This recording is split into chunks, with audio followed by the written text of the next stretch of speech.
La vie divine est manifestée par les fruits que porte la vie du chrétien et par les choses qu'il peut souffrir, lesquelles dépassent humainement parlant ce que les forces naturelles peuvent donner et supporter. Il n'y a pas d'émotion spéciale, de frisson, il n'y a pas de sensation de force de vie, ce qui pourrait détourner du chemin de la foi. Il y a la vie que communiquent les mauvais esprits sensuels, frisson de vie, émotion agréable, exquise, mais pas de vraie puissance. Lorsqu'elle disparaît, elle laisse derrière soi l'épuisement. La personne est comme insensible, inerte. Il arrive qu'avec le temps, elle s'enfonce tout à fait dans les ténèbres à cause de cette paralysie de la sensibilité. L'amour divin embrase le cœur. Il est versé dans le cœur par le Saint-Esprit. Il n'exclut pas un sérieux travail d'affranchissement du péché.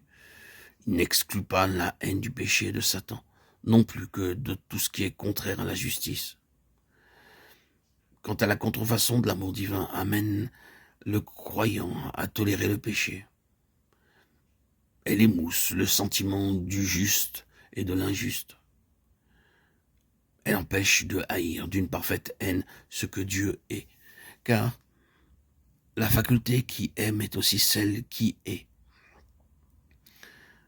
Les contrefaçons de l'amour divin et de l'amour humain étreignent la sensibilité de façon douloureuse et communiquent un désir pénible, irrésistible de l'objet de l'amour. L'amour divin n'émousse pas les facultés, au contraire. Il fortifie chacune d'elles dans leur fonctionnement respectif. L'amour divin ne provoque pas de désir intense, ardent, maladif, et il n'est pas une cause de faiblesse chez ceux auxquels il se communique.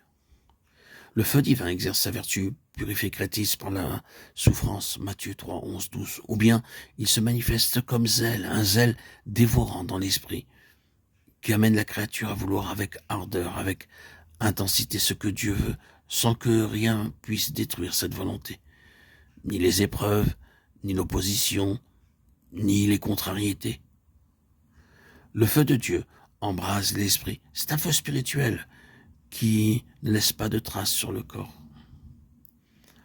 Sa contrefaçon se manifeste par des taches sur le corps. Le croyant s'imagine qu'elles sont une manifestation de Dieu qui possède son corps.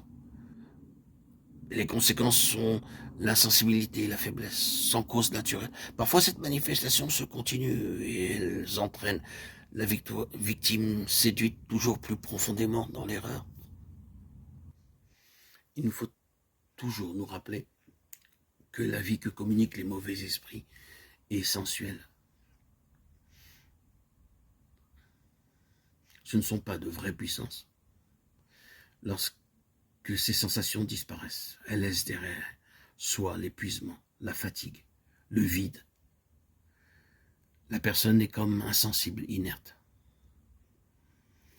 Et avec le temps, elle s'enfonce tout à fait dans les ténèbres. À cause de cette paralysie de la sensibilité.